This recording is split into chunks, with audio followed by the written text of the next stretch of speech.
Dominus dedit, Dominus obstulit, sicut Domino placuit, ita factum est, sit nomen Domini benedictum. The Lord has given, the Lord has taken away. As it has pleased the Lord, so it has been done. Blessed be the name of the Lord. These are the words of Job from the Old Testament, a man acquainted with infirmity, a man acquainted with adversity. He had lost his possessions, he had lost his family, he had lost his health, and yet he would not curse God. My friends, do we have that same spirit that Job had, that David had, that Tobias had? These all from the Old Testament were only figures of the one who was to come, Christ himself. Christ, who was both God and man. Christ, who had no need to suffer adversity and trials, chose it.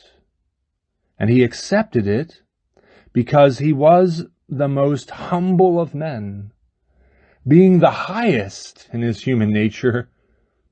At the same time, he recognized what that nature's place was before the good God. So though being the highest, he was the most humble of us. If we learn this humility of Christ, our place before God, we will act as he did. And so much more so, Christ was sinless, whereas we, by our sins, have drawn down punishments upon ourselves. Punishments of sickness, of death, of adversity in all the areas of our life.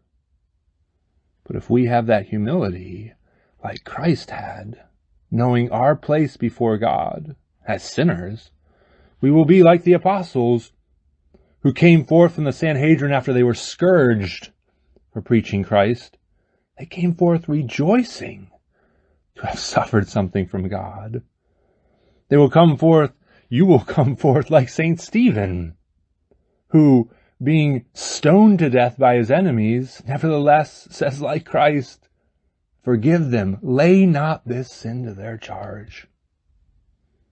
We will be like St. Paul, who says, I glory in my infirmities, so that the strength of Christ might shine forth in me, that I might live now, not I, but Christ lives in me. We will be possibly even like St. John Gualbert. His brother had been killed, and he meets that murderer on the streets on Good Friday, alone in a small alley. Neither can decline one way or the other. Only John is armed, and yet because that criminal extends his arms in the sign of a cross, John forgives him. John embraces him, and John says, now you will be to me as my brother was. So, my dear friends, we beg of the good God in this time of adversity that we may not be crushed by it, as was the bad thief on the cross, but like the good thief on the cross, we might accept the natural and just consequences of our sins, accept them in a spirit of humility, in a spirit of love, in a spirit of patience, and therefore store up much treasure for heaven, but also even on this earth, receive the blessing of the good God, the peace of a good conscience, to be at peace with him, even though we may still be at war with the world, the flesh, and the devil. My dear friends, this is the grace that I wish for you. God bless you all.